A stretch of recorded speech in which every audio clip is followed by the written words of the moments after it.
he feels justified in making stating that your music is a lot more danceable than before. What is behind the change, or if you don't feel that there has been a change Than before what?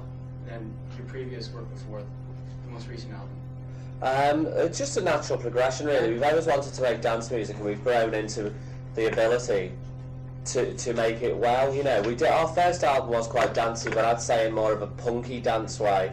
Now we've polished off the edges, and it's all just a natural progression, really. It's like saying, why is the keyboards on this album better than the last one? It's because we've learned more. You know, we're still growing as a band of musicians. So there's been no thought behind it. It's just we're getting better all the time, but we're doing our growing up in public, which of course puts you under more scrutiny. Was it something you had first been motivated by, dance? Well, I only ever wanted to make dance records. That's all I ever wanted to do. Even in 1978, when I first got a band together, I wanted to make dance records. But unfortunately, the standard of musicianship to make dance music has to be so impeccably high, although people would have you believe otherwise. So I personally never had the musicians that could execute this task. And now this band of merry men are all up to scratch, and we can do it. But I always wanted to make dance music. This basically is in line with you guys. Yeah, that's why we all came together, really. All fell in together. Same ideas. We're basically the only 4 people in Liverpool who wanted to do dance music, so we got together and started doing it. Yeah, we went into a progressive rock mould or psychedelia like most Liverpool bands were at the time that we rose up, which is obviously the question will come up later about Liverpool bands, so I'll answer it now. We have no affinity with any Liverpool bands. We feel, well, I've done interviews today, so I kind of know what's coming. Good. I'm not being rude to you by doing this, it's just that I can clear up subjects while they're in my mind. We have no affinity or anything in common with other Liverpool bands. In fact, I don't really like what they do, apart from, say, Frankie Goes to Hollywood. They're good. They're friends of ours anyway. You can't help like what friends do. But we were the only Liverpool band that actually were making dance music at the time, and it put us very much apart from other Liverpool groups like, say, Echo and the Bunnymen. I've just seen a picture of in there, and the Teardrop Explodes. We had nothing to do with that generation of bands, and it was very hard to get musicians in Liverpool who wanted to do what I wanted. It's not good to make dance records in Liverpool. They think it's well, they don't think it's so bad anymore, but from the time I came from, they thought it was terrible. It's very credible.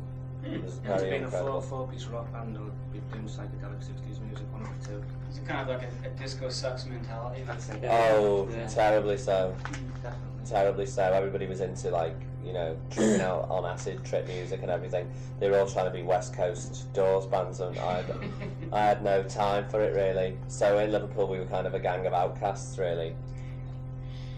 Okay, what we do is we cut out a lot of the translation and we do it later in detail just to save time and nerves and whatnot. So I'll sum up for what you said basically. 78年にね、こういうバンドを始めた当時はダンスミュージックやりたかったんだけども、ダンスミュージックやる条件としてはそのなんていうかね、ミュージシャンのレベルが非常に高くなければいけない。ところがね、そういうミュージシャンがいなかったわけ。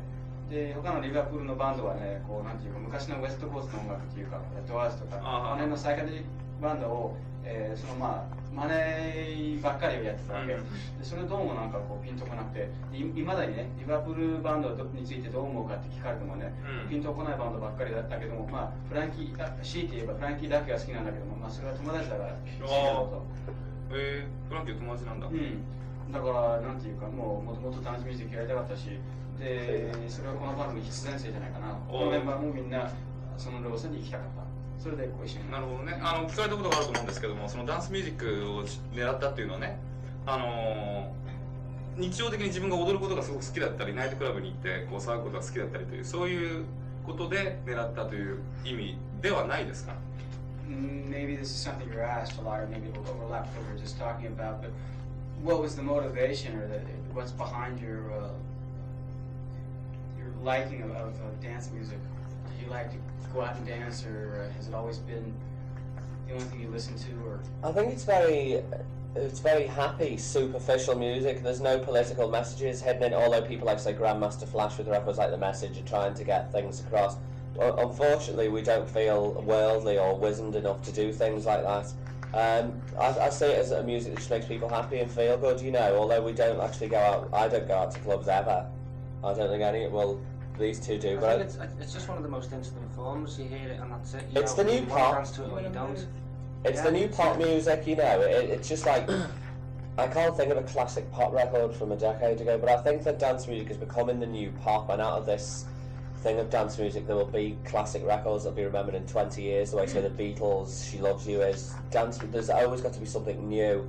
Dance music isn't brand new, but people, each generation is getting more and more into it, and it's just a new pop movement, It's really. being interpreted in new ways all the time, and that's just what we're doing. It's unpretentious. It's not arty. It's easy to pick up on the rhythm or pick up on the sounds. It's very, very simple. The same way as our videos are in our visual presentation. There's no heaviness behind it. It's just direct and take it as you hear it. You know. It's interesting that you call it a new music, or a new type of pop music, because I would think of like Philadelphia Soul as being the original disco, and you had Isaac Hayes, Euro Disco, Saturday Night Fever, this whole line there. But yeah, for you to be doing it now seems a little bit unusual. It's not new to you, and it isn't new to me either, because we've obviously heard a lot of the same things. It's not brand new to me, but when you think of your market and the people that are actually buying your records, the consumer, although this isn't a ruthless money talk, it's just brand new to a lot of kids. They're too young to get into clubs and things, and they really like the sound. We're all a bit jaded. We've all been to clubs. We've all heard soul. We've all heard Isaac Hayes and everything. But it's something brand new to the new generation of young kids, you see, who can't go to clubs. They only hear it through media like the radio and TV. So in that way, it is turning itself into the new pop music. Children and teenagers pick up on it like that now. They like the dance beat. There's too many other things to think about to bother delving into progressive music anymore. There's too many other problems. People just like things that are pleasant on the ear, the way they like things that are pretty to look at. It's because now people don't want to have to analyse things. It's very simple, and that's the way we try and keep what we do very, very simple. 大体わかりました。ちょっと話題変わるんだけど、そのメジャーと契約するまでの期間っていうのはかなり長かったですよね。It was quite a long time before you actually earned a recording contract with a major firm then? Well, I wasn't interested in a recording contract with a major firm. The time that I started to be a musician was in England, the time of the very big independent label movement. I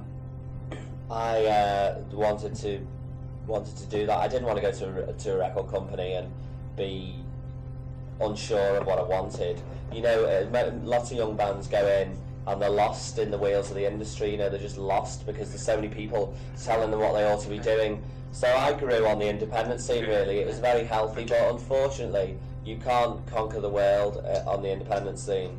You only have very limited resources, but it was a very important period in which to grow, to stay on the independent scene. At the time we did a record deal, a lot of record companies wanted us at that time, and it was time to move on. We'd milked the independent scene dry, we couldn't go any further, so we moved to a major company. And how long was it before you actually signed with a major company? Well, I think how long have we been going, Mike? About 3 years? 3 years. We'd made about 6 or 7 singles before we signed a deal with CBS.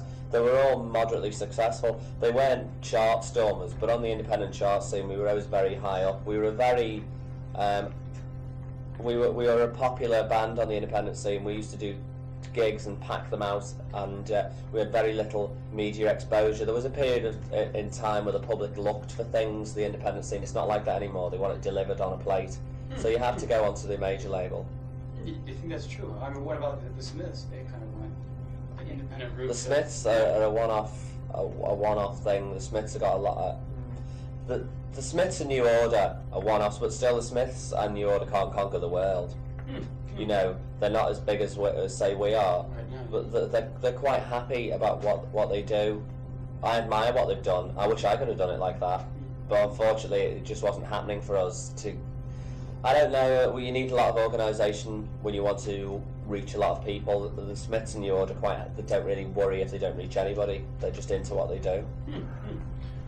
スミスの話は何？だからね、メジャーなっていうかね、そういうでっかいレコード会社と契約を結ぶまで3年間かかったんだけども、それまではインディーズでね、頑張ったんだけども、なぜかっていうと、インディーズで良かったと思った。別にそんな、広い層を狙ったわけでもないし、しかしね、その限界に達してしまって、これ以上は伸びないだろうと思って、それでメジャーにこう転向したわけ。でそれでインディーズではね、もう限界があるからって言ったら、僕はいや、でもスミスの場合はかなりインンディーズに執着してる執着しながらかなりいい線まで行ってると思うけど、まあいい線まで行ってるんだけども、で僕はまあ羨ましいぐらいだけども、いや俺たちの方でも今はビッグだ。じゃあなんていうのかな、限界までいかなければインディーズのいいところを吸収して本当はインディーズにいたいという気持ちがあるんですか。例えばメジャーに契約した途端にね、インディーズのファンというのはインディーズだからいいんだっていうふうにくっついてる人がいっぱいいるけれども、例えばアズテックカメラなんてWEA と契約した途端結構批判されたりしたよね。そういう点から見ると本当はインディーズに残ってそういうファンを大切にしたいみたいな気持ちがあったのかな。What do you think the view on the part of the fans would be? If you, do you think they would respect you more if you were to stick with indies? Like he brings up the example of Aztec Camera, who when they switched from, I guess it was Ref Trade to WEA, were the object of criticism. Well, we weren't, because we were made available to more people who obviously enjoyed what we were doing. They couldn't. In England, I mean, I don't know how familiar with the English rock scene you are. Obviously, you know your onions, you know. You don't get any media exposure when you are on a major label. You know all the wheeling and dealing that goes on in the music industry. People like the Smiths can't pick up airplay. They did once, they've got a hardcore following, they're not getting any bigger. If anything, it's decreasing because the whole new generation of kids who are now record buying public can't get to hear them. We have been an object of no scorn because we moved on to major labels. Everything's been great for us, you know. People like Aztec Camera, I'm very unfamiliar with what they do. I don't understand what happened to them, so it's a bit odd hearing like what happened. What happened? Were they successful as an indie band and not when they signed to a major? Well, I think they lost some of their mystique there. They were media darlings, weren't they? And it's like they were sort of praised as being the next big thing, and when they crossed over from an indie label to a major label, it just didn't happen. Yeah. It just fell short of everyone's expectations. I tend to put that down to things like there's so many little reasons you can put that down to, like bad management. Record companies stomp all over you if there's no manager in between. So maybe that's what happened. It certainly didn't happen for us. Since the time we signed with a major, everything's gone up all the time, you know. I must admit our record company's been in Britain more than tolerant with us, because we certainly haven't played ball in the normal way. We've made records that they did not see, even right up to Spin Me Round, they did not see them as commercially viable, but they kept on putting them out and promoting them in a small but healthy way. They let us grow quietly, they gave us freedom of expression, and they never really put undue pressure on us to do anything that we didn't want to do. We're a difficult band to deal with as far as our British record company are concerned, or we were before we had good management that do the dealing for us, you know. But we lost no following, we've only gained really. We still have our hardcore following, we know exactly how many records we're guaranteed to sell on every release, just on the hardcore level that we've all.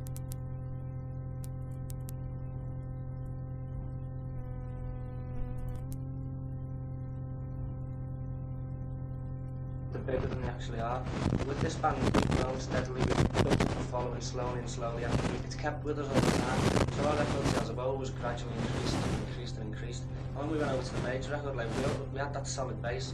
A lot of these bands that are written about and said they're going to be the next great thing, They have no base. It's just a journalist who might be championing a group and saying that these are going to be the next big thing. We've got no following, and a major company will pick them up, and then, you know, after say 3 months or 6 months, they'll think, Christ almighty, we've signed something that hasn't got a solid base to it, and then it's like, forget about it, you know. And all the other the big bands, and it's just easy for them because all these little bands just come. You have to have a solid base for your record company to be able to keep with you and keep pushing you. You have to have a certain thing so you never lose. You know, we've never ever lost any money. We've always broken even on the records we put out, even if we didn't have success, because we've always had this big solid base of fans, and they've always been there right from And the it's just start. grown on a very Just healthy grown. level. Didn't happen overnight. I mean, I think we made about 9 or 10 singles with CBS before we had a #1 record. You know. Was that based why the record company put such unprecedented faith in you? I don't think they had unprecedented faith. They had tolerance above all. Tolerance and faith are different things. They let us experiment. It's no big deal to them to let us do that. They let us grow really quietly, because I think when bands go to record companies, they've got to know exactly what they're going to do, and they've got to be unmovable, or you lose your identity. In this industry, it's so easy to lose your identity. Suddenly you don't know what you're supposed to be doing, what you wanted, and you give up, which is the worst thing you can do. If we weren't with a record label, it wouldn't make the band split up. If the record label told us to, you know, get lost. The band wouldn't split. We'd go back to an indie level for a while till we got another contract or something. You know, there's we don't exist for the record company. You say tolerance. Parents have tolerance for children. When a company goes to the artist and sees dollars and cents. I don't know. We've just been lucky. I think. I do think that without trying to sound say anything detrimental about other bands, I think there are a lot of unintelligent people in the music industry, and a lot of unintelligent bands particularly who just drift into it because they think it's great to snort coke and throw tellies out of hotel room windows. A lot of people go into it for rock and roll ideals, and we weren't into that at all. We're into making good records and enjoying our job. So I think when a record company realise that you are actually quite intelligent and you're not totally irresponsible, they have a little bit of respect for you, and ours have been okay, really. They've been. I mean, we haven't had it. We're not like they've never threw any hype into us. They just left us alone. The only reason that we had #1 record is because we actually, for once, made a really good record.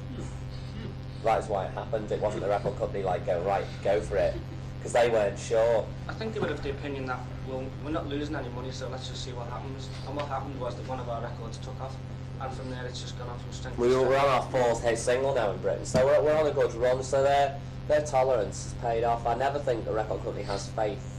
They have tolerance, and we were one of the lucky bands who they tolerate. God has been helping at times. だからそのメジャーレベルの悪い点といい点とかそうだね。そのまあ基本的な姿勢だね。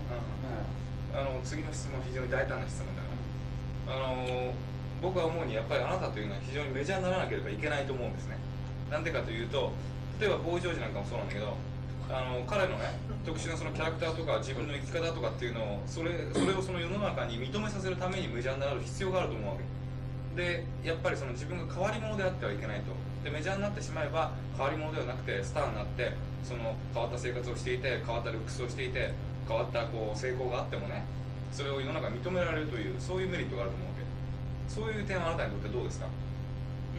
Kind of a he calls it, maybe you might consider a little bit controversial, but he says that maybe a person like yourself or a Boy George, you know, who refers to himself as an eccentric.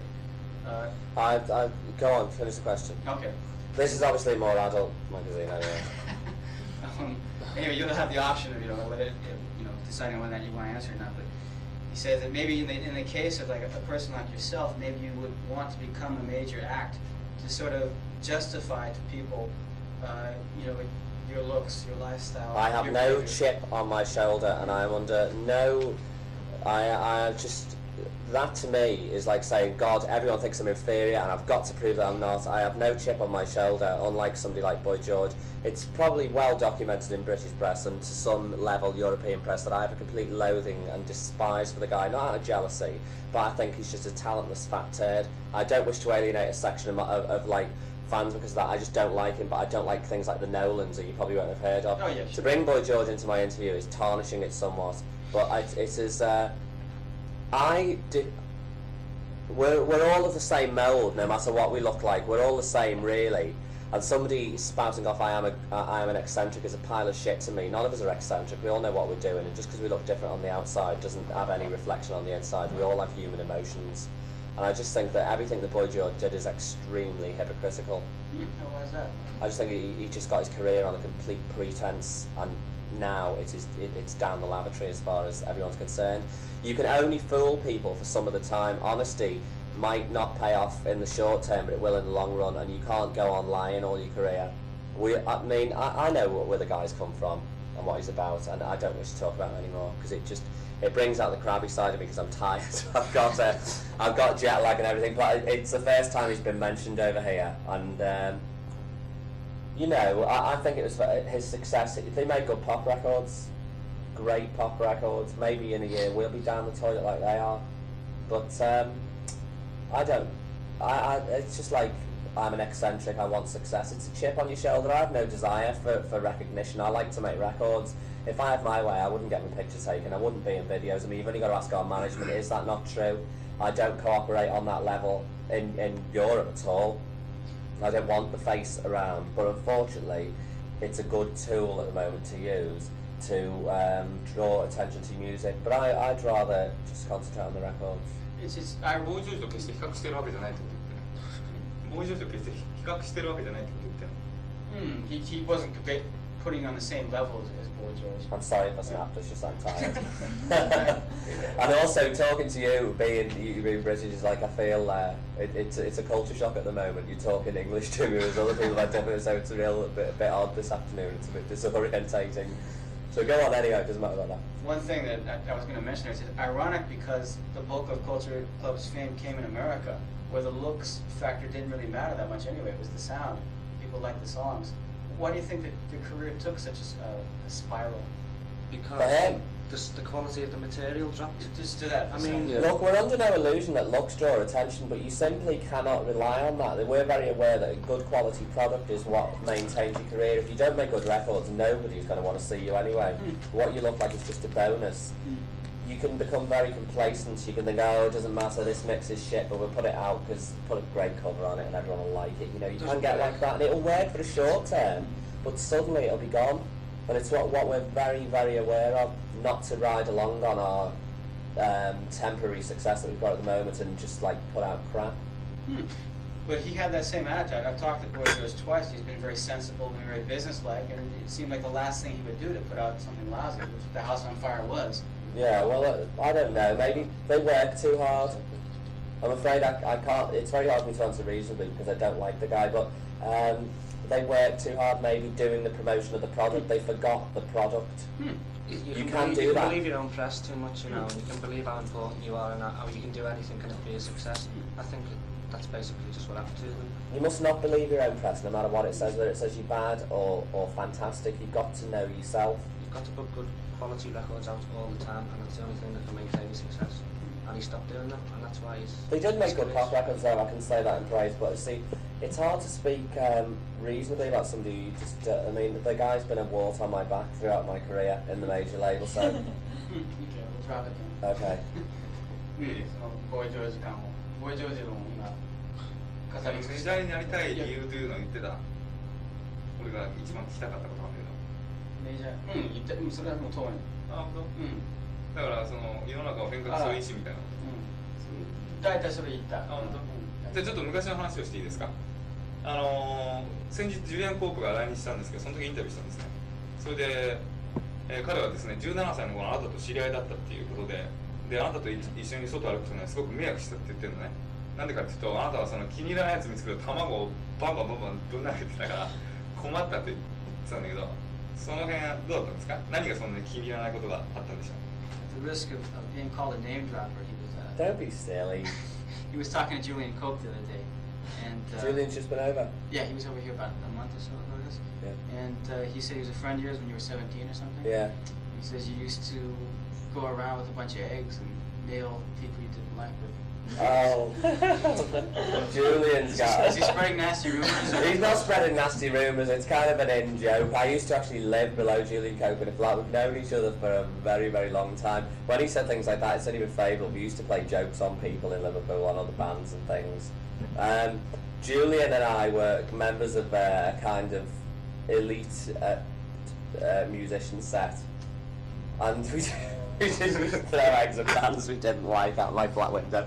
But no, in Liverpool, all the bands, very early on when they all started, before major labels came in, all the bands were really good friends. And it was just coincidental, we were all in bands. And Julian and me were really good friends. We were in our first ever band together, although he doesn't really mention that. The first band that Julian was in was my band. And we were really good friends. The guy had a lot of talent, you know. Although he's gone to I think, I don't wish to tarnish his image, gone to indulgence. I think he's very, very talented. It's a shame he's become so indulgent, because he could be really big. I have a lot of respect for his earlier work. He was one of the most talented ones out of the Liverpool movement, actually, Julian. Did you hit any people with eggs we might know about? No. Eggs, we used to just play jokes on people. It's very hard to talk about the past like that. We were just mischievous people. 17-year-olds, basically. Yeah. Well, every teenager does daft things like let people's car tyres down. We just had this gang spirit at the time. In fact, we used to rehearse as a band all in the same place. Everybody rehearsed in the same room, and we just used to mess around. I mean, the eggs thing wasn't a political statement. It was just part of our sense of mischief. そういうどうですか？昔からの友達のジュリアン・コープとかね、イアン・マッカルとか、フランキーとかね、そういう付き合いってまだあるんですか？ You still basically see all these people like Julian Cope and Ian McCulloch? I haven't seen Julian for about 2 years now. I wondered what happened to him. I was quite surprised to see him in magazines. He'd left Liverpool a long time ago. I think in a very unhappy period for himself. And I don't know if he's back on the rails now, but I know he went off them. How is he? Well, it seems to be fine. He came over here and stuff. He's doing okay at that. Really? Yeah. あれ、何のために来日したっけ？コンサートやったコンサートやったっけ？あれ何？逆にどうだった？まあまあだったね。すごくもうデッドアライブの3分の1以下だったけど。He probably drew about a third of the audience you have this time. He did okay here. That's, yeah, there's always a market for what he does. He has got talent. I think so. あれやったからね。何やったの？大丈夫だ。リバプールという土地柄がね、あなた方にもし何か影響を与えているとしたらば、それはどういうことでしょう。みんなスティーブも確かリバプールだよね。You're from Liverpool, Yeah. Steve? We're all from All he's from Liverpool. If Liverpool has had some influence on you, I'm sure it has. What do you think the influences have been? Influences. On the music you're talking about? Yeah, music or your personalities or, you know. Sense of humour. Sense of humour, Yeah, maybe. Not there's so a much certain- on music though. I There's don't a certain thing, a sense of humour in Liverpool where you laugh at the irony of certain things. Everybody does. You see, there's such an amount of hardship in Liverpool. Like, there's no jobs, no work for anybody. You can laugh That at the bad only times. thing that you've got to keep you sane is a sense of humour about the irony of so many things. In this industry particularly, you need a sense of humour. Yeah, exactly. Because there's so many ups and downs in a career. There's so many things that happen to you. At the end of the day, you've only got each other to laugh to. You know, you think, you know, what's it all about anyway? You know, basically. Outsiders tend to describe it as sort of a very tense place. Yeah. Have you been there? I haven't been there, I just heard what other people say. It's terrible at the moment. It's really on its It's- last it's on a leg. bit of It can only get better. It's gone so low now. It The can only guys- get better. Is that right? Do you no longer base yourselves there? Oh yeah, we all live there. Oh, is that right? Unfortunately. Why don't you get out? We're on the verge of getting out. So we're leaving. But it takes a while to leave your hometown, doesn't it? You know, to instigate the moving, and we're hardly ever there anyway. We've been working. We've been all over the world, globe trotting. So we've got no time for it anymore, really. I don't feel any loyalty to Liverpool, except that I've met some really good people up there. But unfortunately, anybody who's any good's left anyway. Yeah. We're like the rats on the sinking ship at the moment. it can only get better because it's gone so low. It's very sad to see a place like that go like that, you know. We're putting out all these international acts now. Frankie goes to Hollywood. Well, I'd say Frankie and us are the least of the Liverpool bands, really. We don't really feel affinity with Liverpool.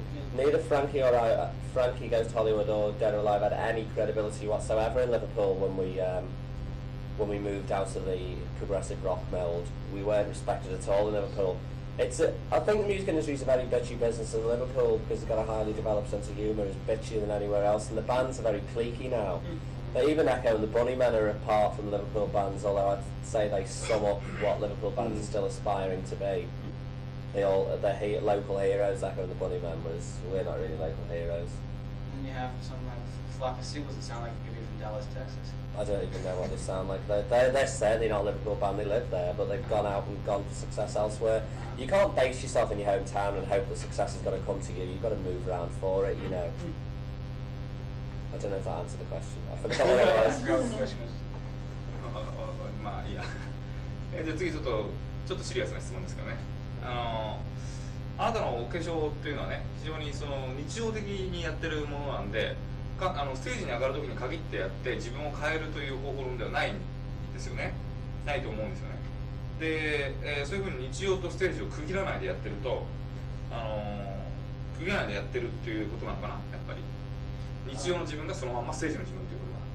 Apparently you just always pretty much like make up as if you were going to go on the stage, but this is just your regular appearance. This is like you are now. It's just us. That's another reason why I wasn't credible in Liverpool. Because they think that you're mentally ill if you look like this. I've always been treated in that city as though I was mentally ill, because they thought there was something wrong with you if you weren't concentrating on the political problems of the world or doing acid and tripping out, man. And, you know, I've just always been into what I wanted to look like. I think your visual representation is the clearest, the most direct picture anybody can get of you anyway. A murderer could hide behind any facade, but if you know, I've forgotten what I was going to say. I've just I've got a mental block. Just give me 2 seconds. No, what you look like is more honest. If you stand out as much as I do, it's a lot more honest than people who, you know, don't make any effort to stand out, they blend in, but often under things that are faceless there's something very odd going on, you know. And I think that what I look like is the most obvious statement of the kind of person I am anyway. Mind you, it's quite contradictory because I'm quite quiet and I don't go out a lot, I'm not a clubber and I certainly don't like the spotlight. My appearance is just for me, really. 全くクリアないやポップスターでどんどん有名になってくるとね、やっぱり誤解する人たちもどんどん多くなるし、そういう点でステージに上がってるスターダムに登ってる自分というのを本当の自分とか日常の自分から区別する必要が出てくるというふうに言うミュージシャンが多いんです。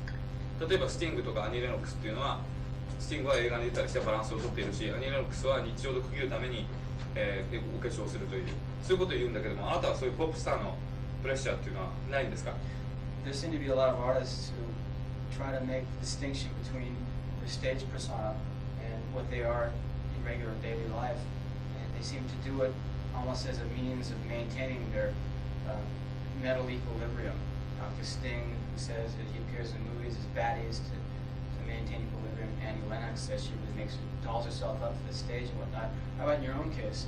Well, it's everybody has an alter ego, really. I know the stage persona I have is nothing like the person in real life. It just clicks on. It's a completely different person. I think people who are drawn towards this career, there's a certain amount of an actor in us all, really. Some people are just born actors, and I think that a certain amount of musicians are singing or playing actors, you know. You can be the person that you couldn't possibly be naturally, and it will be appreciated. You can live out your whims, really. Even if there's nobody there in an empty hall, if there's a spotlight on you and there's music playing, you can just live out your whims. It's a very, very healthy thing to do. It's a healthy release. I think most artists would probably be criminals if they didn't have that release, or murderers, you know. You need that release. That's why I suppose I'm in it. Well, not really for that reason, but that's one of the perks that you can be your alter ego. I mean, in everybody's head there's a devil and an angel, you know, there's always two ways you can go, and you can actually express the one that you wouldn't normally go with on stage, I think, or in the public eye. 区切らないでやってるんだと。区切らないでやってるんだけど、当然そのなんていうか前と後がね、こう同時に存在してると。で基本的にスティングと同じようなことを言ったり。でそのなんていうかな、まあその前と後よりも裏と表だな、その裏をこう出さなきゃこう反対に走る可能性が非常に多いっていうね。あなたにとってのじゃあ裏っていうのは何ですか？ Talk about an alter ego. How would you define your own alter ego?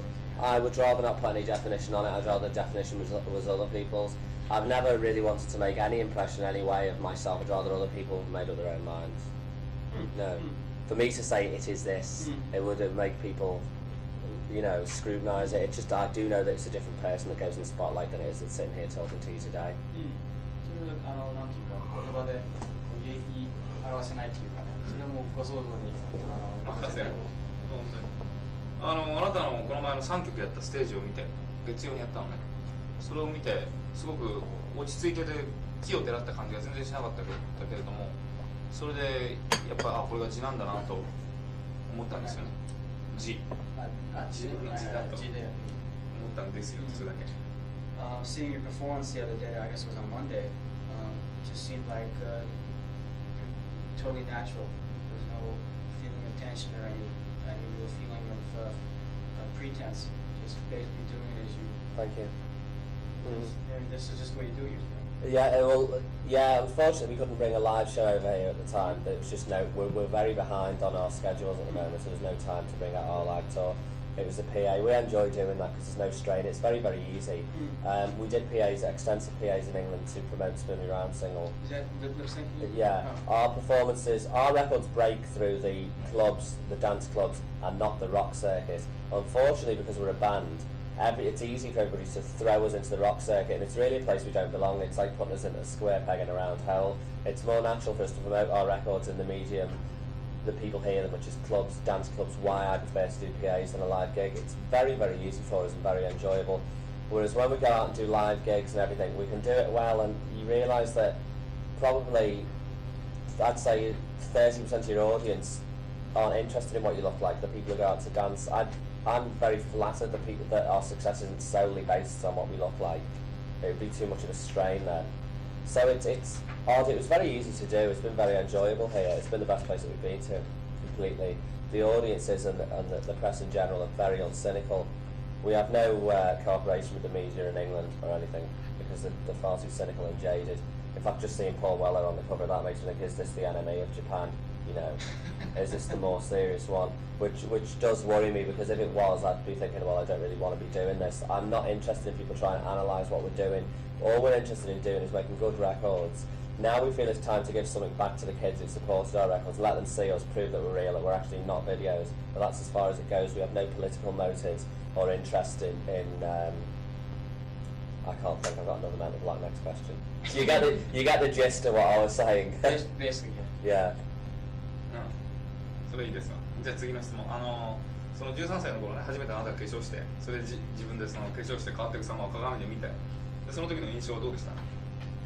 What were your first impressions the first time you saw yourself wearing makeup? I think it was 13 years old, he says. Well, there was no first impression. It was completely.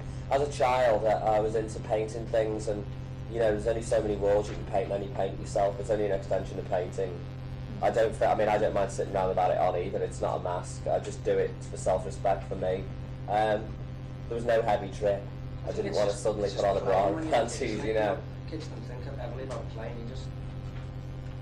I suppose I hate to say rankling on about I was eccentric, because I'm not eccentric. I'm just as ordinary as you are. But as a child, I suppose I was an odd child, because I was adult in wanting to express myself through drawing, painting, cutting things up, and there was no heavy first impression about it at all. It didn't. So I do know though that most things that have happened to me through teenage years have happened because of my appearance. Everyone relates to me differently because of what I look like. So it's been a great adventure for me, my appearance. It's been a ticket to adventure, but it's also been a ticket to lots of prejudice as well, particularly in England, where anybody who... I have nothing but a loathing for the British music press, except for like the more glossy mags, because they don't delve. Things like the NME I despise, because I think there's sinister motives, or if there isn't, there should be. And you know, I keep looking at Paul Weller on the cover and thinking it says the NME. No. Well, I mean, it's similar in certain ways. You know, you've mentioned independent people like, say, Julian Cope, who's off the wall, and Morrissey and the Smiths, which is, you know, I haven't had that yet all day. That's right. Yeah. That's funny, because you think people would mention all those names, you know, to a British act. Yeah. They're not the obvious ones you'd mention, though. People would normally sit rankling on about Duran Duran. I don't know anything about them. I have more of an affinity with people like the Smiths and Julian Cope than people would think by looking at us. That's funny they would mention that. They would do, though, because they think pop, glossy, big production number, Duran Duran and those groups, but nothing in common. 最後なんです。あのね、どうしてこうしたと思います。いや、こう、要するにそのロッキンオの、なんていうかな、こうロッキンオを果たして日本の NMB なのかな。なぜそう思うかというと、そのポルウェラーがね、表紙に出てる。もしそうであれば、俺はあんまりそういう雑誌好きじゃないですね。こう理屈っぽくね、こうバンド、要するにこういう時で音楽やってるんだっていう、こう決めつけ方がね、どうも気に食わない。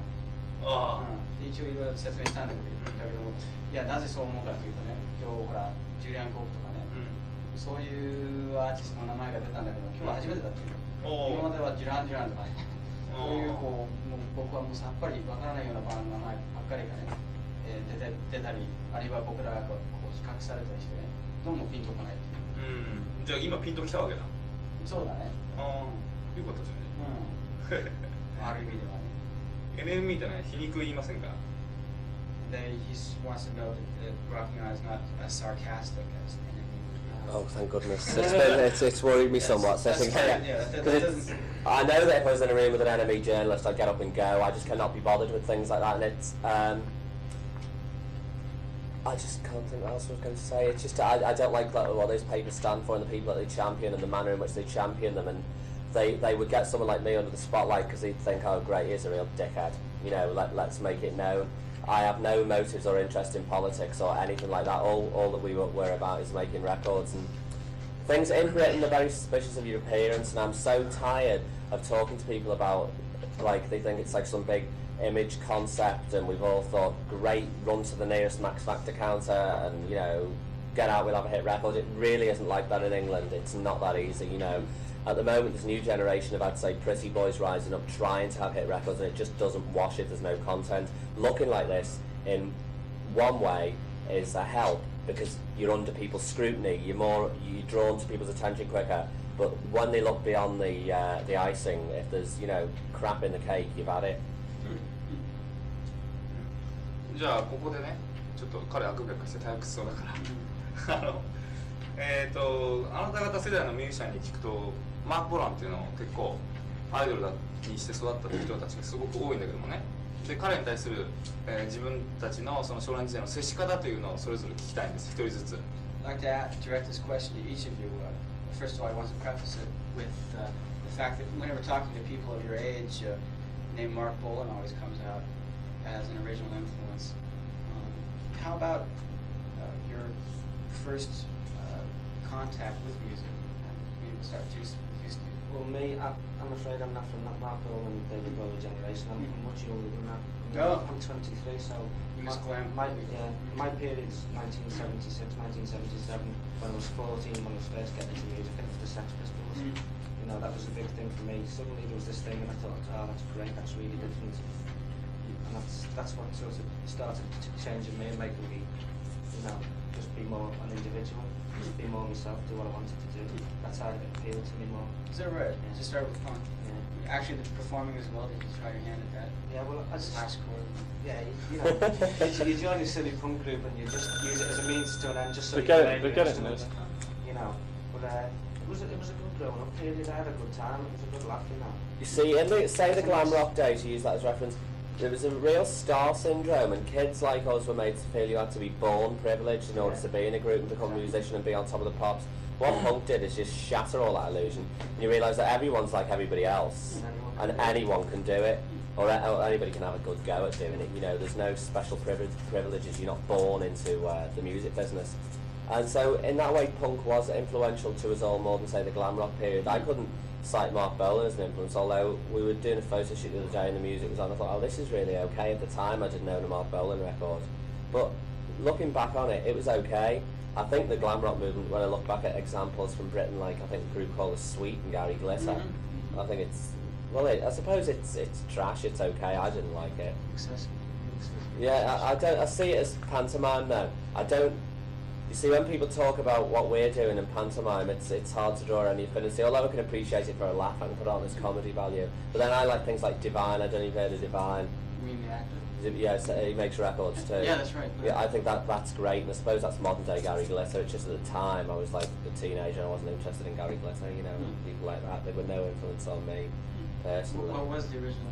Well, the first record I bought was Nancy Sinatra's These Boots Are Made for Walking, and also I have an older brother who's now about 35, who had a vast record collection of things like the Everly Brothers and, you know, 60s girl groups like the Ronettes, the Shangri-Las. I suppose they were indirect influences because they were the records I used to sneak into the room and put on when he was out of the house. Is that right? Yeah, I mean, I own Buddy Holly records now. I have tapes of things like that. I don't actually listen to much dance music.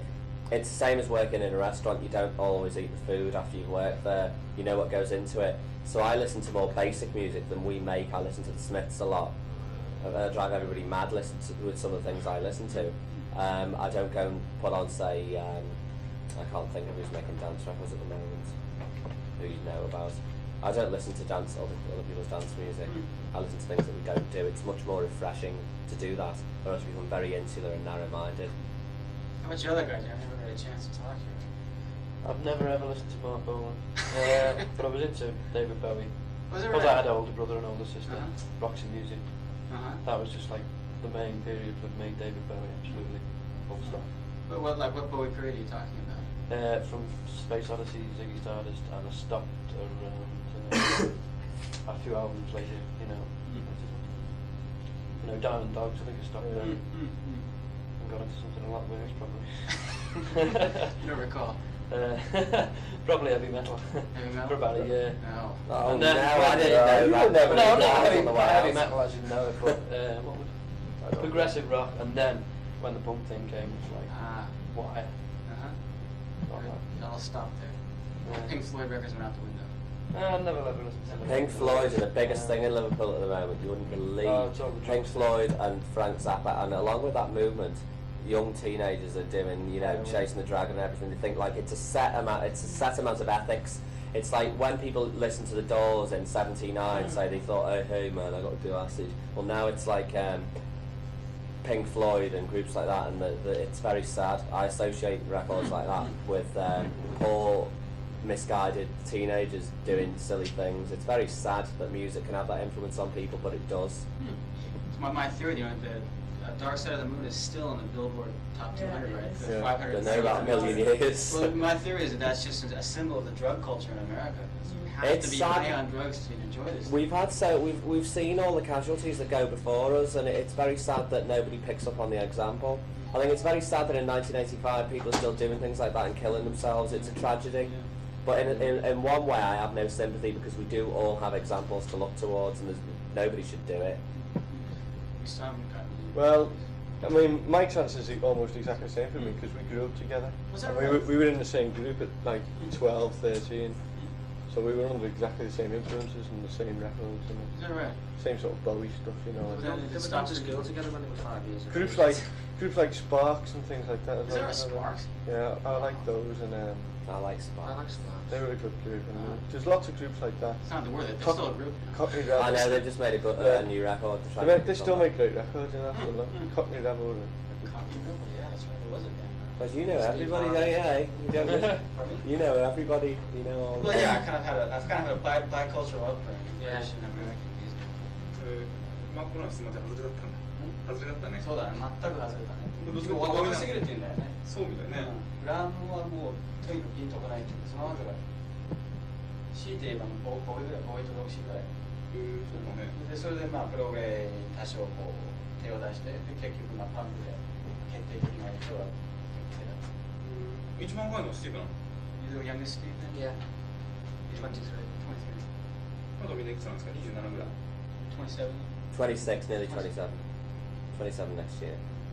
So, もうすぐのものだってホリーに聞いた時ホリーが26かなので、ね、そうなんだ。なんかボーイとホラーに分かれるけどな。そうだね。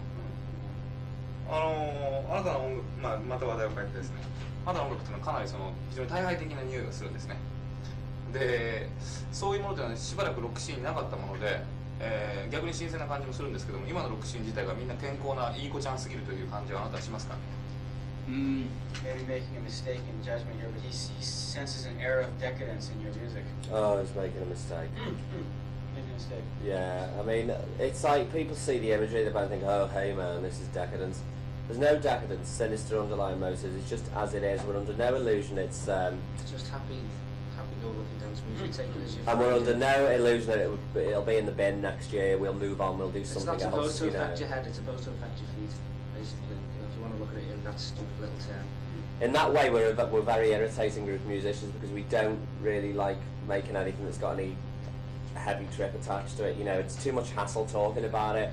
There is no era of decadence. It's music that's played in clubs. Clubs are what break it. People that drink and, you know, dance like it and buy it, and that's all there is. We're not catering strictly for that market. You talk about happy-go-lucky, simple, direct, accessible. But what isn't? What would you consider like complex and oblique? Music that I listen to music like people like Nico. I think she's fucking brilliant, you know. Is that right? Yeah, I'm an absolute Nico fanatic. I listen to things like that, you know. I've got very unpredictable taste in music. Huh. That's what I'd consider to have airs of decadence because you know what goes on for the person behind it, you know. Stuff like that. You would, I don't really like the Velvet, it's too noisy for me. But the Velvet Underground. But that's what I consider oblique and inaccessible. But I'll listen to it and appreciate it for what it is because it's very detached from what I'm doing. そんなのも全くない。全く間違えて大間違えて。だからルーリードとかね、うん自分が個人的に好きな音楽はそうだ。ニコとか。だけどすごくダンスミュージックと健康的なんだ。そうです、健康的で明るくて分かりやすくて、そういうの的なね、音楽やってるんだ。全く大間違いを犯してる。間違い。だけどね、そういうのっていうのは例えばよく、質問するんですけども、ライブエイドとかバンドエイドに対するね話を聞いて、もうあれは最高だっていう人と、いやちょっと違うんじゃないかっていう人がいて、そういうのを聞くとバンドのその社会に対する見方というかさ、健康的かそれとも、もうちょっと違うものを持ってるかっていうのが分かるんですよね。どうですかライブエイドとか、ああいう一連の愛に満ちたイベントに対しては。 There seems to be an easy way of separating bands these days. I'm sure, like, I guess what they call the litmus paper test, where you ask them what their opinion of Live Aid and Band Aid was. We've been asked this earlier in the day. Actually, I don't wish my views on it are purely personal. I think it's a great charity thing, but unfortunately, I see also it's being soured now by constantly recycling itself. And people are using it as a platform to relaunch their careers. Unfortunately, I won't name names, but we all know who we're all talking about. I'm sure. Is that right? Any other opinions from the rest of the Great charity though. Why don't we all shut up and give money out of our own pockets instead of increasing our record sales? You know. The sentiment's wonderful, you know, that, but it's just there's always somebody who'll take advantage of a You see, I don't know. like that. Sorry to interrupt, but I don't know how familiar with the English music scene you are, but now on the back of nearly everybody's single, like new bands or bands that haven't had a hit for 6 years, it's like, you know, a certain amount of the proceeds from the sales of this record will go to Live Aid. People are using it now, and it's fucking awful when people do that and make a song and dance about it. I'm not saying that people directly involved in the original days are doing anything bad, but now it's, honestly, on so many record covers it says certain amounts of proceeds will go to Live Aid or the Ethiopian Fund, you know. But I do think it's great that it's saving lives. But if I was going to give anything, I'd do it quietly. I wouldn't want. There's too much backpatting in the music industry. I want you good, you are a saint. Your new album's out next week. It's what it's like. It sours everything. I think it's become too much of a pantomime. It shouldn't have been thrown so much in the spotlight.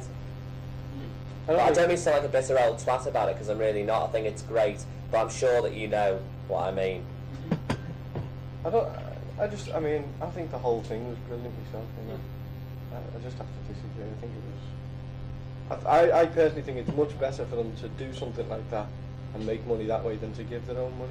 But I'd give my own if I had it. I disagree. I think it's better for them to do that. I think the original concept was fine, but I think things just get milked. You know, people are trying to get blood out of the stone now. They really are. I think it's becoming, yeah, you know, I think it's becoming embarrassing. Well, it's very, very good public promotion, isn't it? Suddenly you're a saint. Oh yeah, I mean, since it's been, you know, publicised that album sales have quadrupled for certain groups, people are breaking their backs to get in on the scene. Well, I think it just tarnishes it a little It's bit. a joke. You know, I think if you're going to give, fair enough. If you're going to do your bit, fair enough. But you know, don't employ a publicist to make sure everybody knows that you've done it. Of course, the cherry on the top is the heavy metal version that's coming out in September, where each heavy metal guitarist they do a long solo and everybody takes a little piece of it. Live Aid, gotta be torture aid, hearing aid. Yeah, massive. なんだって。まあ意見が分かれてるでしょ。本当。で、まあそういうからどっちなの？そういうなんていうかチャリティーやるんであれば個人的にね、ひっそりとやった方がまあ立派だ。で、隣の方がいや、俺は違うっつって、俺はそのライブで非常に盛り上がったし楽しかったです。本当に。大賛成。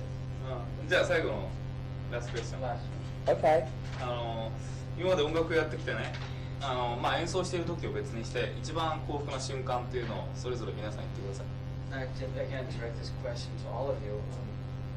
Being professional musicians, when have you felt the happiest, the greatest moments of happiness? It can be answered on several levels. Being out here and involved in the music industry out here is so different than anywhere else we've been. So we're happiest working alongside the industry here because we don't cooperate with it anywhere else in the world because it's a pain in the arse.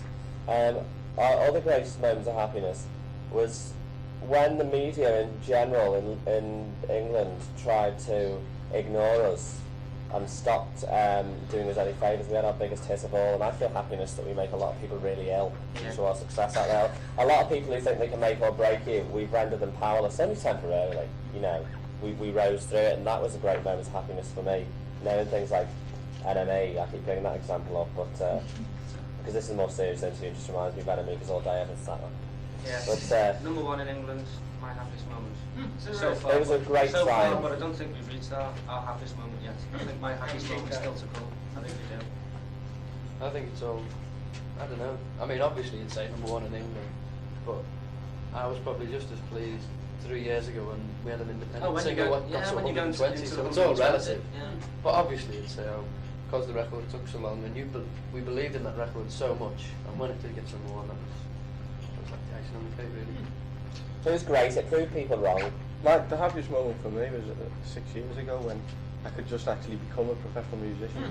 And literally nothing, but to me that was my life's ambition. You know, and that was the best part for me. You're a kid. What? Professional musician. No, okay. はい、終わりました。Thanks a lot. Okay, you're welcome. Thank you very much. Thank you very much. I hope you got what you wanted. Thank you. Thanks a lot. Nice to meet you. Thank you. Thank you. Bye.